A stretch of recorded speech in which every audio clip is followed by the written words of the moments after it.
O ano era 1989 e o Brasil se preparava para a primeira eleição presidencial direta em quase 30 anos. Entre tantos candidatos, lá estava ele, Enéas Carneiro. Ele só tinha 15 segundos e um sonho: ser presidente do Brasil. Com uma personalidade peculiar, falando rápido e exibindo uma longa barba, ele conseguiu deixar seu nome gravado na história da política brasileira. Meu nome é Enéas, 56. Seu famoso bordão se espalhou rapidamente e virou sua marca registrada. Amado por uns, odiado por outros, Enéas foi uma figura marcante. Mas quem realmente foi esse homem? Quais os segredos escondidos na sua história? Hoje, a Politize te leva numa jornada pela vida, ideias e polêmicas de Enéas Carneiro. A infância de Enéas Ferreira Carneiro não foi nada fácil. Nascido em 5 de novembro de 1938 em Rio Branco, no Acre, ele começou a trabalhar muito cedo. Ficou órfão do pai aos 10 anos, passando a morar apenas com a mãe, que era dona de casa. Vindo de uma família pobre e com poucas oportunidades, ele resolveu se dedicar aos estudos desde cedo. E uma lembrança negativa? Fome no início da vida, logo que meu pai morreu, eu fiquei órfão, tomando café com farinha era muito difícil. O pequeno Enéas sempre foi destaque em todas as turmas em que estudou. Perto dos 20 anos, já tinha sido aprovado em primeiro lugar na Escola de Saúde do Exército. Decidiu então se mudar para o Rio de Janeiro, levando sua mãe junto. 2 anos depois, se formou como 3º sargento auxiliar de anestesia e começou a trabalhar no Hospital Central do Exército, onde atuou por 8 anos. Em 1960, ingressou na Escola de Medicina e Cirurgia do Rio de Janeiro, a atual Unirio. Como médico, Enéas se especializou em cardiologia e obteve o título de mestre pela Universidade Federal do Rio de Janeiro. Uns anos depois, ele decidiu ainda cursar matemática e física na UERJ.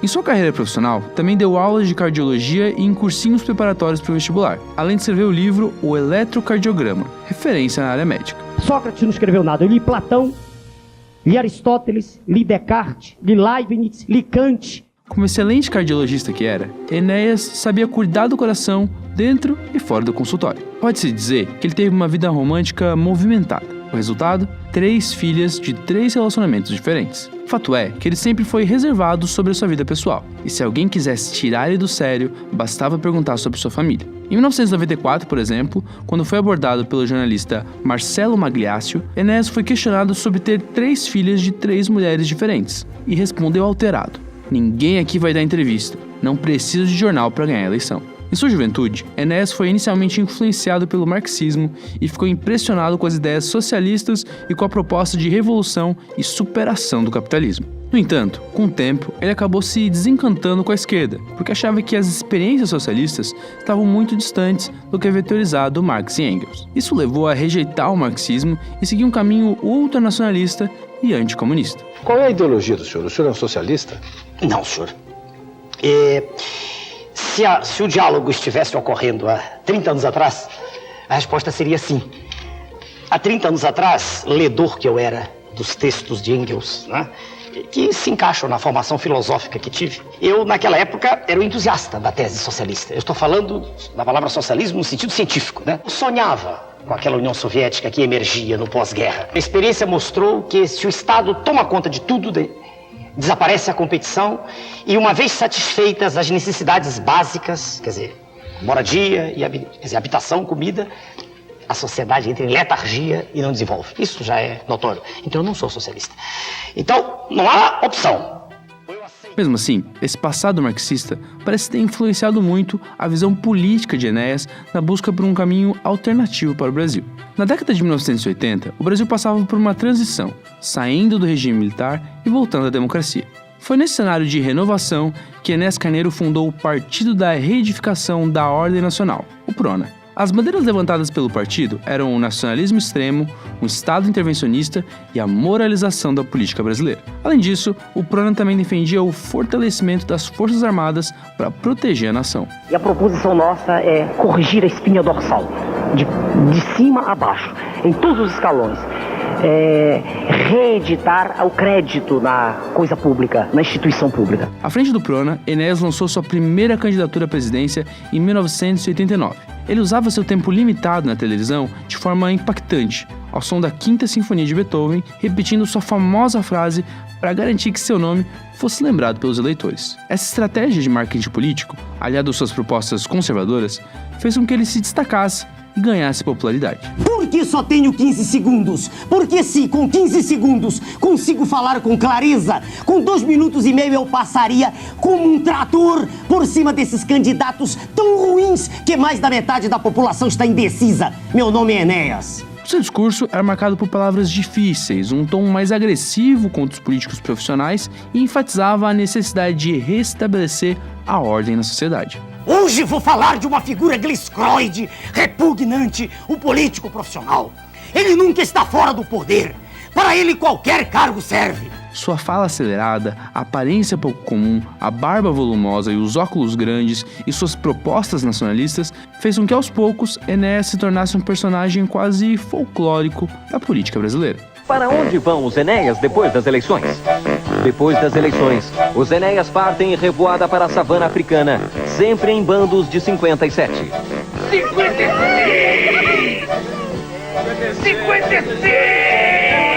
25% de desconto. Não é promessa, é desconto. Desconto em geladeira, desconto em fogão, desconto em lava-louça, desconto em lava-roupa, desconto em toda a linha Brastemp. Meu nome é Brastemp. Mas, mesmo assim, em 89, todo mundo sabia que Enéas não tinha muita chance de levar melhor.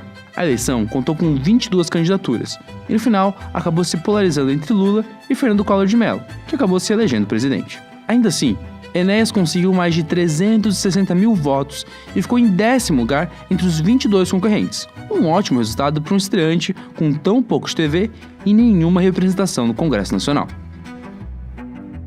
Em 1994, Enéas voltou a concorrer à presidência, agora com mais tempo de televisão, um reconhecimento maior do público e ideias ainda mais polêmicas. Suas principais propostas, descritas no programa de governo do Prona, chamado Um Grande Projeto Nacional, incluíam a defesa da soberania brasileira e a valorização da educação, buscando retomar um modelo mais tradicional de ensino. Ele também criticava os livros escolares, que chamava de orgia editorial. Uma escola primária em que existam livros padronizados, um livro só para cada disciplina básica, em que desapareça a orgia editorial que hoje faz bem aqueles que são detentores do poder, mas não as famílias, nem as crianças, nem os professores. Para estimular o crescimento da economia, Enéas acreditava em um governo que incentivasse e protegesse o mercado interno. Sua campanha eleitoral era cheia de críticas aos outros partidos e candidatos. Ele idealizava a criação de um Estado forte, intervencionista e técnico, em oposição ao Estado mínimo liberal. Nós defendemos a livre concorrência. Mas não a livre concorrência internacional. O senhor acha que tem que proteger a indústria nacional, por exemplo? Eu disse isso porque eles também fazem lá fora. Vamos devagar. O neoliberalismo é só para o subdesenvolvido.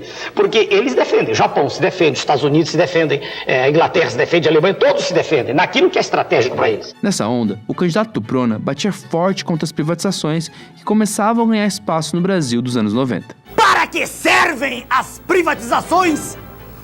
Privatizações são negociatas que servem para transferir o formidável patrimônio público para uma minoria privilegiada de representantes legítimos. O partido também acusava a democracia brasileira de servir apenas às elites e dizia combater a concentração de renda e as desigualdades regionais. No âmbito econômico, Enéas era um crítico ferrenho do Plano Real, que para ele era culpado pela redução no poder de compra da população. O real não tem nada de real, ele é irreal, né? O real é o dólar fantasiado. Durante as eleições de 1994, um momento marcante foi o debate entre Enéas e Lula. Eu quero crer que para dirigir um país é fundamental que se tenha preparo.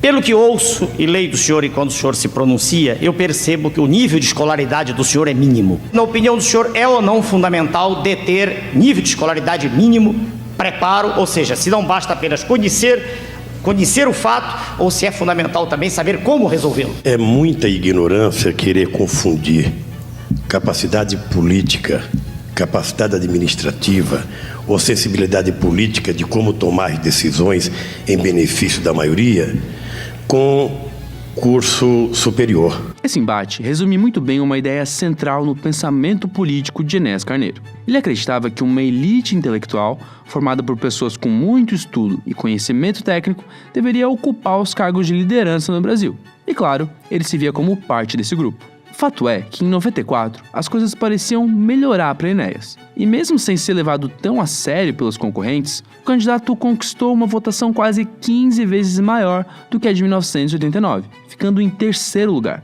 com cerca de 4,6 milhões de votos, superando políticos tradicionais como Leonel Brizola e Orestes Quercia, atrás apenas de FHC e Lula. Mas o que explica essa ascensão? Bem, naquele ano, o Prona aumentou seu tempo no horário eleitoral em 5 vezes graças à adesão de Regínia Gordilho, que foi a primeira mulher a presidir a Câmara Municipal do Rio de Janeiro e um nome político de peso que levou para o Prona maior visibilidade e apoio eleitoral. Além disso, uma outra estratégia foi fazer com que Enéas abandonasse a imagem exótica, adotando a postura de líder intelectual, reduzindo uma certa desconfiança que os eleitores tinham em relação a ele. Confiante com seu expressivo resultado, Enéas resolveu se candidatar mais uma vez na eleição de 1998. E acredite, ele conseguiu causar ainda mais polêmica. Agora, o político defendia de forma incisiva que o Brasil precisava aumentar seu efetivo militar para garantir a segurança nacional e assegurar condições mínimas de defesa. Ele ia além e passava a defender o porte e a posse de armas para a população civil e criticava a política do desarmamento. Isso não representa avanço nenhum! Isso é mais um retrocesso, isso é mais uma condição de entregar o nosso cidadão nas mãos daquele que vai entrar na sua casa e vai fazer o que quiser, porque ele não tem mais o direito de se defender. Outro ponto delicado era sua solução para resolver a questão da dívida externa no país, que era simplesmente não pagar. Ele argumentava que os juros e as condições impostas pelos credores sufocavam a economia brasileira. E além, ele defendia que o Brasil rompesse com o sistema financeiro internacional, freasse a abertura econômica e revertesse privatizações. Seu sonho era formar um Brasil autossuficiente.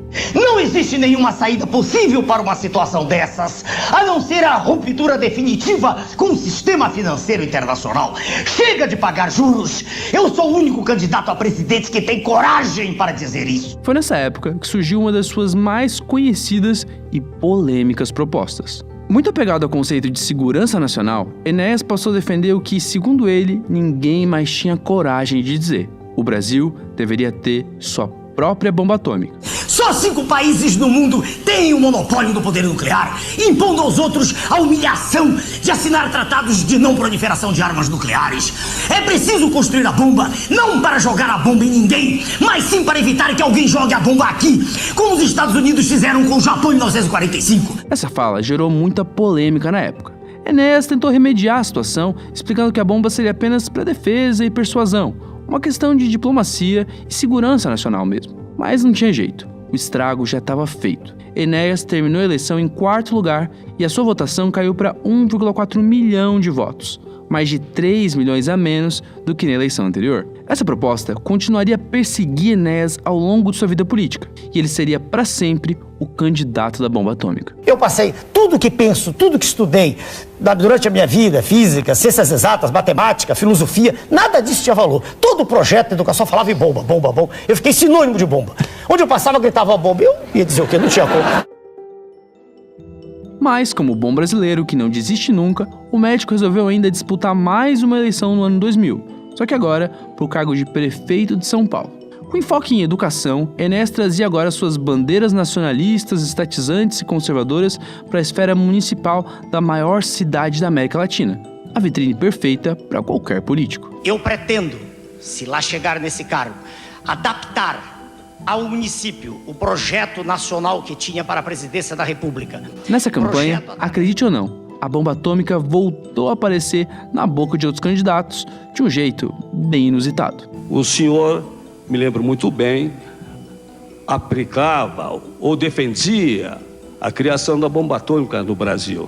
Eu sou diferente, eu acho que o esporte é o melhor caminho para nós criarmos a fraternidade. Nessa disputa, Enéas também protagonizou embates com a candidata do PT, Marta Suplicy. Vou dividir o tempo em 3 perguntas. Não, não é possível, é uma pergunta só. A senhora escolhe qualquer uma das 3, senhora, se eu gostar.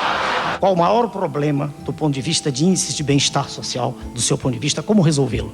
A senhora escolhe sobre a potamografia de São Paulo e os problemas dela decorrentes para o município. Qual a solução que a senhora propõe? Eu não estou sorrindo, Ana Marta, estou lhe perguntando. Em relação às suas 3 perguntas, eu quase poderia pensar que o senhor não entende de futebol, mas seria o responsável pelas Olimpíadas a gente ter perdido junto com o Luxemburgo no futebol. Porque pergunta desse jeito só dá pra entender assim, né? Pois não, senhor. Uma outra cena que entrou para a história dos debates da política brasileira foi seu encontro com o ex-presidente Collor. O candidato Fernando Collor, do PRDB, faz a pergunta para o candidato Enéas, do Prona. Para você, né?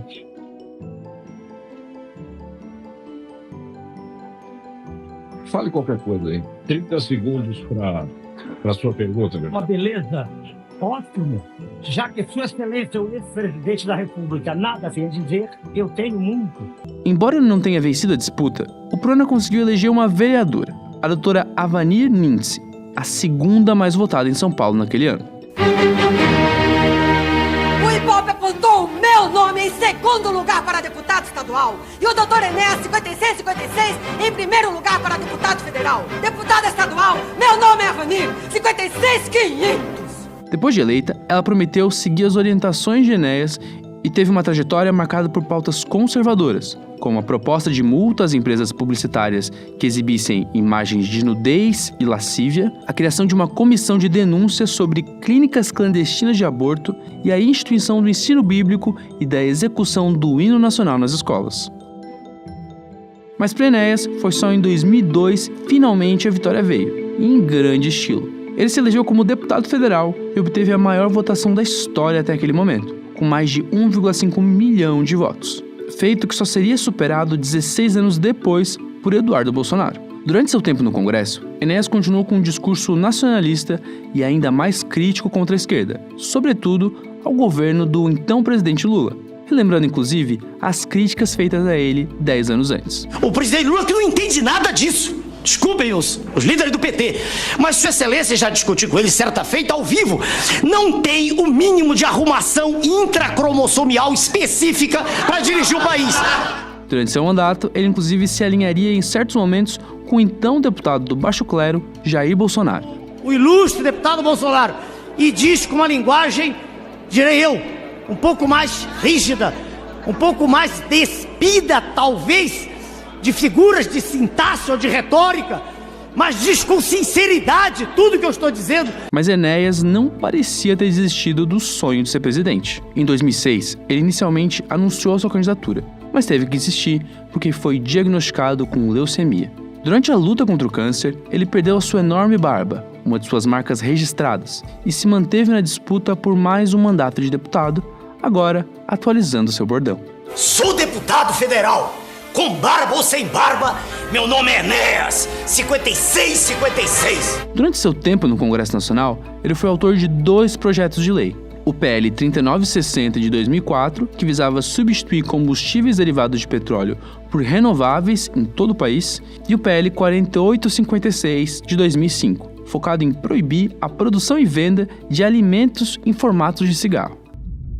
Até os dias de hoje, Enéas é uma figura polêmica da política brasileira. Afinal, seria ele um louco ou um gênio incompreendido? Onde ele fica entre esquerda e direita? O líder do Prona se declarava acima de rótulos ideológicos tradicionais. E para falar a verdade, seu discurso estatizante parece bastante distante do que a direita normalmente defende, de liberalização e Estado mínimo. Por outro lado, a retórica anticomunista já faz com que ele fique bem longe da esquerda. Eu não vejo hoje mais no mundo moderno condição para que se fale de esquerda e direita. Esses conceitos são obsoletos, ultrapassados. O que eu vejo hoje é um processo mundial que está sendo alcunhado de globalização, né? É um processo de destruição do Estado Nacional. E vejo um grupo pequeno, né, preocupado, muito preocupado com isso, que defende ainda, que é chamado de conjunto de trogloditas, indivíduos da Paleolítica, etc., que defende o Estado Nacional soberano. Então, eu estou desse lado, do lado menor. Essa imprensa podre que defende interesses escusos, antinacionais.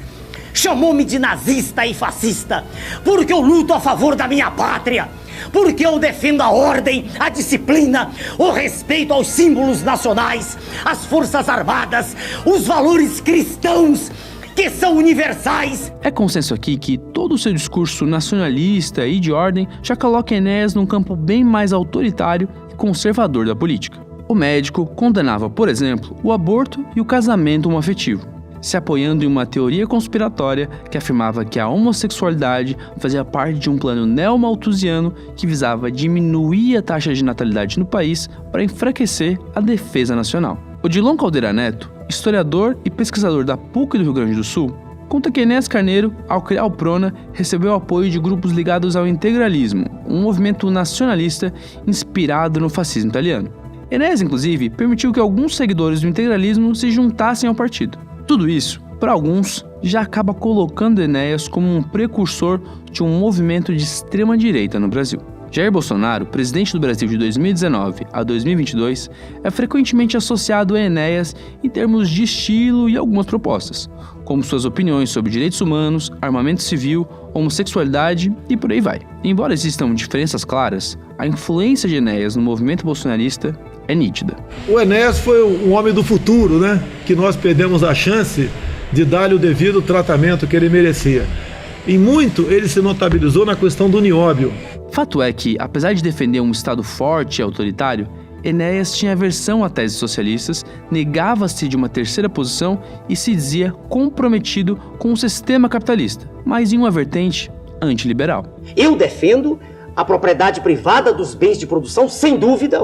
Eu deixo bem clara a posição. Eu não entendo essa posição do meio, em cima do muro, de um muro tão largo em que ninguém cai do muro, em que a gente não sabe mais quem é capitalista, quem é... Não, eu defendo o regime da propriedade privada dos bens de produção. Não existe socialismo moreno, não existe neocomunismo, isso é farsa. Ou ignorância específica do tema, a pessoa de quem fala. Eu conheço o assunto. Eu digo, senhor, eu defendo o regime capitalista. Só que eu não aceito dizer-se que no país existe mercado livre. Isso não existe, isso é mentira. O que existe aqui é um regime de oligopólio em que suas excelências, os grandes empresários, ditam os preços do produto. Então, eu digo, senhor, o senhor diz assim, mas o senhor vai aceitar que o Estado interfira? Sim, eu aceito. Eu não vejo como, nesse oceano, né, de incompreensão em que nós vivemos, eu não vejo como, se nós não tivermos um pulso firme no governo, se possa chegar a algum acordo. Eu não entendo.